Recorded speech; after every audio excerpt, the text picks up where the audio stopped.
Hi everyone, I hope you are doing well wherever you are in the world. So today, what I am planning on doing is to take this Syngonium Holly and divide it to make 3 plants out of this. And my goal is to make smaller plants so I can tuck them in throughout the house, on my cabinets, on my shelves, or even on my night table. Because when they're small, they're a little bit easier to place on these. Even like your buffet table or your nightstand and so on. So that's my goal. So I've got all my utensils and stuff here. I've got my potting soil. Again, nothing special, just regular potting soil mix. I don't do perlite or bark mix or anything, but if you have those are probably better. Like a mix of 3 parts, 1 part potting soil, 1 part perlite, and 1 part bark, or like orchid mix. But like I said, I don't have any of that fancy stuff. I just have the regular potting soil, nothing special here. And I've got my watering can and 2 of the pots I'm going to place a new plant in. Now, just a reminder, before you start working on it, what I normally do is I water this in really, really well. Let it sit for about half an hour to soak up all the water. And then I start taking it apart so that, because once you take it apart, the roots were not going to be able to take up as much water. So you want to water in really, really well before you do that. So I'm going to do that and then set up my camera to show you all of that. Okay. So I did water it in and left it for a little bit, but as you can see that it's still pretty dry, right? So I think I'm going to water it a little bit more, so that I know it's going to be saturated with water, so I don't have to worry about it. So I did water it in and kind of let it sit for about 10-15 minutes so it can soak up as much of the water as possible. And you can see there's still excess water, so what that means that it is still soaking up and it's saturated with water, right? So I'm going to take it out of the pot right now and start dividing it. I'm going to put this aside. So let's see what the root ball looks like. Okay, here we go. It's gonna take it out. Okay, so there it is. Can you see that? I hope you're able to see it.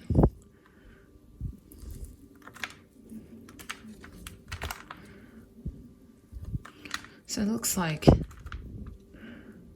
this is well rooted in. So I think I'm gonna have this sort of teeth apart and then pull it out. Again, I don't want to tear anything, don't want to rip anything, just kind of gently sort of move it apart. And you want to let it tear naturally and not like break it up. It's well rooted in here, so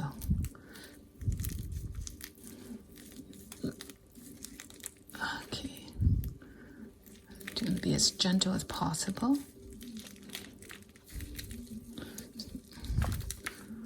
I hope you can see all of this, because sometimes it's hard to see the angle. There it is. So I can for sure get 2 plants out of this, right?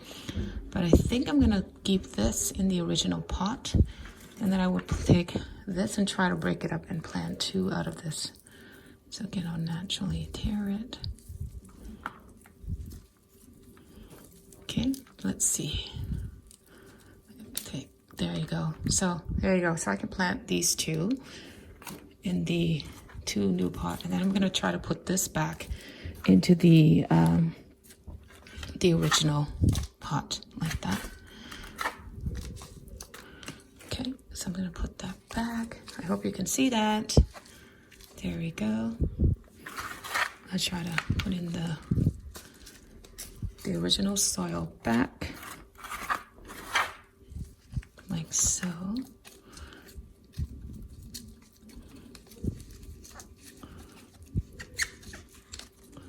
Damn.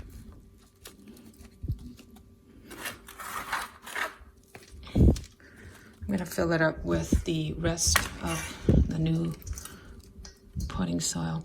Some people like to wet the potting soil and then plant. I like to do it after. It's whatever you prefer. As long as you water everything in really, really well until all the excess water drains out on the bottom, then you won't know that your soil is fully saturated. And then any excess water can be collected on the bottom of the catch pot and you can discard it. But some people actually, especially plants like calathea that require excess moisture, some people like to place it like on top of like some gravel or some rock. Okay, just gonna gently tap it in. Again, when I plant this, I always like to leave a little lip at the top like that. So when I water it, I have room to water it in really well so that the soil can soak up as much of the water as possible. If I plant the soil all the way to the top, any of the water that I put in will flow out and wash away some of the soil. So I like to leave a little lip at the top like that. Okay, so I'm going to put that in the original pot like so. Again, there's water in there that I watered earlier, which I will discard later. So I'm not too worried about that. And here are the 2 new pots that I've got. I'm going to use my hand. Sometimes I like to kind of like work with my hands more. I mean, sometimes, you know, in little areas you do need to have the spoon to spoon in the soil, but it's kind of nice just to kind of work with your hands here like that.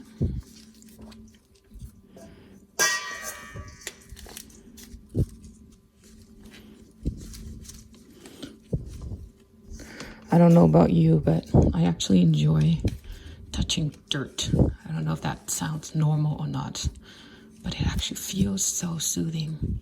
It's like you're working with your hand. You can feel the texture of the soil and the dirt. Okay, I'm gonna stop talking here because I think I sound strange. I like touching dirt. So there's one down. See that? How pretty. I'm gonna do the last one. Now I think I might be a little low on soil, so I'm gonna see how much I have. And we're in lockdown right now in Toronto, so whatever soil I have is what I will use. I'm not gonna I can't be going out to buy special soil or anything like that. So yeah, so I'm gonna need, I think I have still a little bit more, because if not, I may have to do an online order for curbside pickup. So yeah, I'm gonna pause the video here and go get more soil. Okay, so this is all the soil I have left, which is enough for this one last plant. So I'm going to fill it back up with the soil. And then I'm gonna water everything in.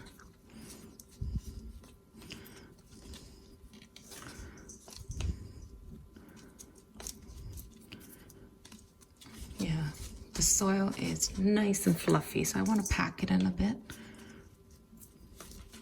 I mean, you don't want to pack it too much because you do need some good drainage. So a well-packed soil will hold in more water, which sometimes these plants don't like. So don't pack it in too tight, but you want to pack it in so that any of the air pockets will be eliminated, and then you're gonna get more contact with the soil and the root ball, which helps it to absorb more nutrients from the soil. So packing is good, but overpacking is not. Anyway, this comes with experience. I think you will know how much packing to do once you've done a few of these. So, and again, I'm gonna leave a little bit of a lip at the top so that I can water these in really, really well and not have the soil washed all over the all over the floors on the table. And if you find that the soil level does decrease, then every once in a while what you do is you add a little bit of topsoil on the top or on the bottom. Sometimes you may have to do that as well. So I've got, again, leave a little top. So I've got 2 of these. So I'm just going to put them in their pots and then water them in. So I've got 2 of these pots, which I will now put them in like so. Okay. And remember this one that had a lot of excess water that I watered in at the beginning, which I will now use it to water in the other. So I don't want any, because the pot here, when I put it on the bottom, it actually comes in contact with the bottom of the pot. And if that's the case, it might cause some of the rotting of the root. So I want to get rid of, discard all of the excess water there. So I'm just going to water it in really well until I see water start draining out the bottom. Just going to do a little bit at a time and let it soak in, and then do some more afterwards.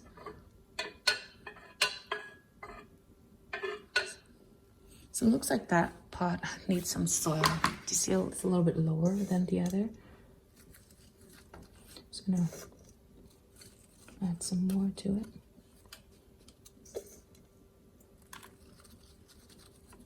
There you go. And then I'm gonna water it in again.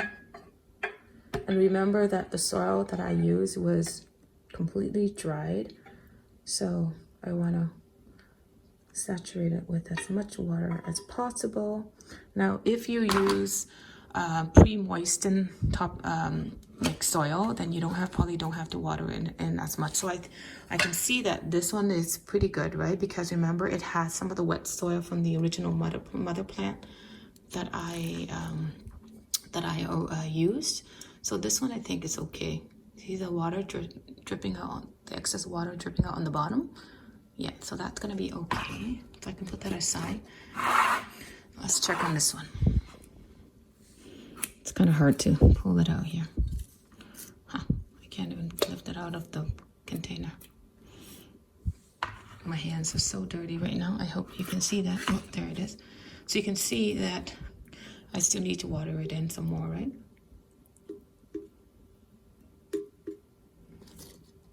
Maybe I'm just gonna leave it here so I can see it better.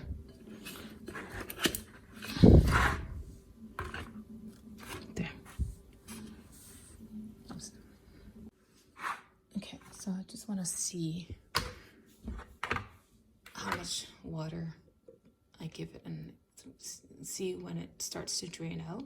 That's when I know I've saturated the soil enough.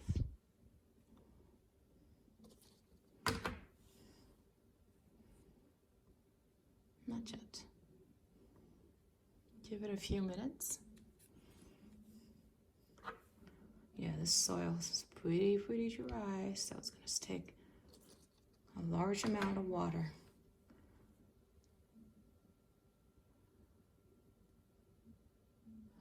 Looks like I still have to water more.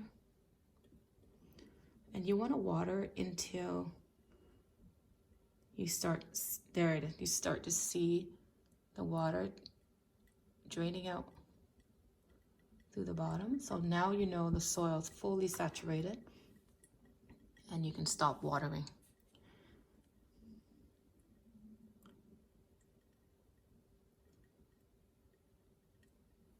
Yeah, I think this is good.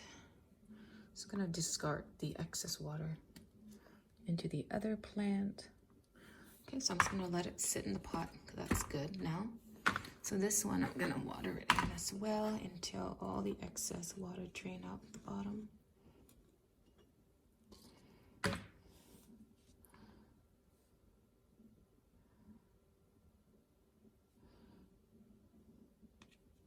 Not yet, so need some more.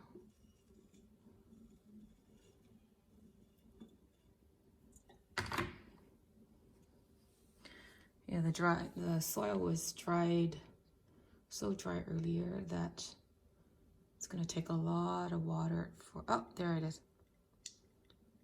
So now I know that's good. I'm actually going to top it up with a little bit more soil because I feel like it's a little bit lower than what I like it to be.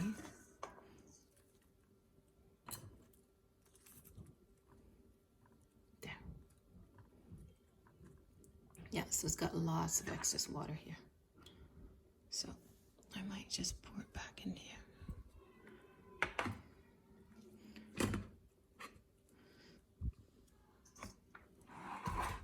So there you go. I've got three new plants from one. So anyway, I'm gonna stop. So here are the 3 plants that I divided back in January. So it's almost a month and a half, and as you can see that they are doing so well. So I must say that this is one of the easiest plants to propagate and divide by division, right? So now these two, this is the original larger piece of the 3, and this is the smallest of the 3. This is the other small one that I had.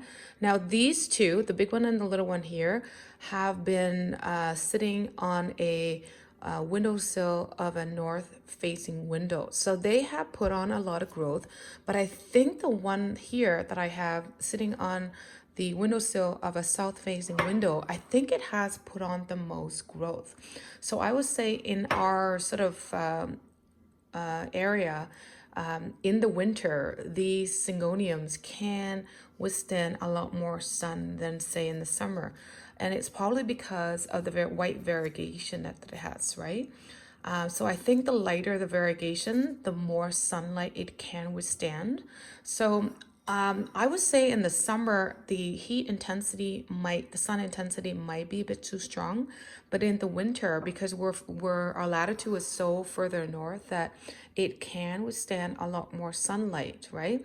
But at the same time, the ones that are in the north-facing window with less sunlight is doing just as well, although it hasn't grown as much, right? So I think syngoniums are pretty versatile, whether you have it in a much lower light setting like a north-facing window or a south-facing window, they both are doing wonderfully. So I think that's going to conclude this video, and I want to thank you so much for watching this video, and I hope you have a wonderful day or night wherever you are in the world. So happy gardening indoors. Bye bye now. I'll see you next time. Bye bye now.